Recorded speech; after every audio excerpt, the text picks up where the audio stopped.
The ceasefire appeared to collapse almost as soon as it was brokered. Israel said its Iron Dome rocket defense system intercepted several launches, with most others falling into open fields.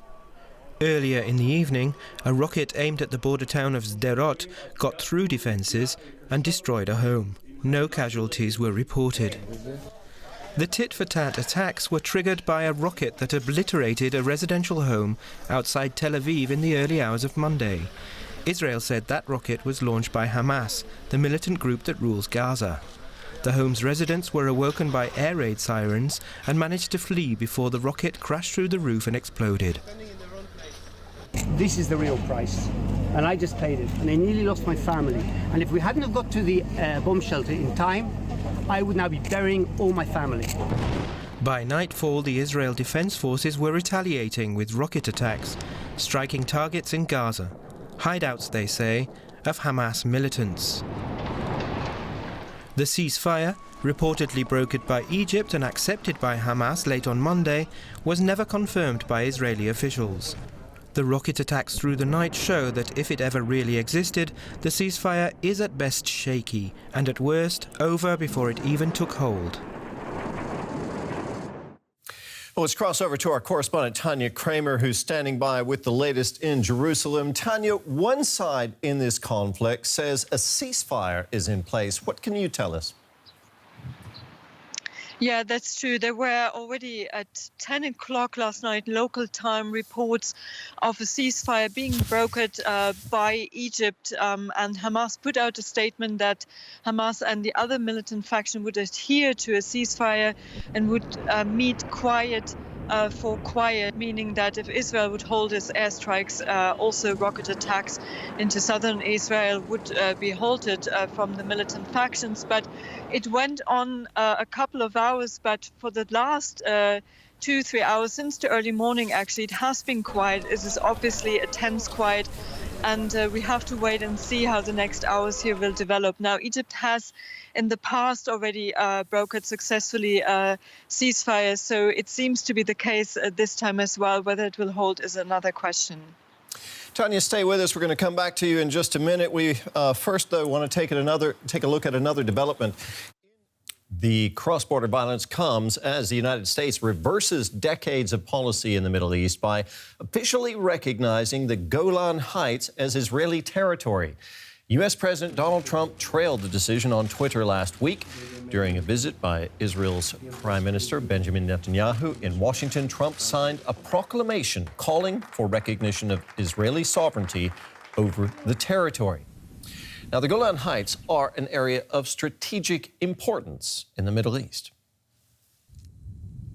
The occupied Golan Heights are a mountainous plateau overlooking Israel, Lebanon, Syria, and Jordan. Until 1967, the Golan Heights belonged to Syria. During the Six-Day War, Israel captured and occupied the territory. After the Arab-Israeli War in 1973, a UN observer force has been deployed to monitor the ceasefire line and a separation area between the two sides. Israel's annexation of the Golan Heights in 1981 was never recognized by any other country until the U.S. did so last week. UN Security Council resolutions called for a withdrawal and declared Israeli sovereignty null and void, pending negotiations with Syria.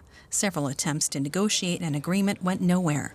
Today, around 40,000 people live there. About half are Israeli settlers, and the other half are Druze, an Arab minority who mostly consider themselves Syrian. The plateau's higher elevations offer military advantages. Israel's military can look deep inside Syrian territory. If Syria held the Golan Heights, its forces would enjoy a commanding position over northern Israel. The hilly area just next to the Sea of Galilee is also an important water source. After the Syrian civil war started in 2011, the security aspect of the area has become even more important. Israel says that Iran and its Lebanese ally Hezbollah, both supporting the Assad regime, have entrenched themselves close to Israel's boundary. So let's go back to Tanya Kramer now in Jerusalem. Tanya, President Trump has decided to unilaterally recognize Israel's sovereignty over the Golan Heights. Was this move widely expected, and how could it affect security in the region?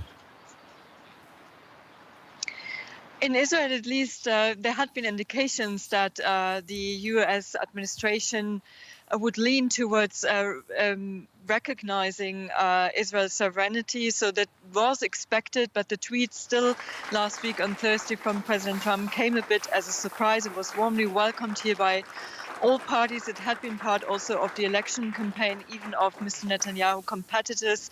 There is a consensus in Israel that this territory should stay Israeli territory. Some had said, this was an interesting timing because there is an election campaign. It was an election gift also by Mr. Trump to Mr. Netanyahu, who could say that he has such good relations with the U.S. administration, and both leaders are very close. But at the same time, of course, there has been also a lot of criticism across the region of this decision. It is against international laws, against UN Security Council resolutions, and the US is, together with Israel, the only country recognizing the occupied Golan Heights as Israeli territory. Tanya, good talking to you there. Thank you for bringing us up to date. DW's Tanya Kramer in Jerusalem.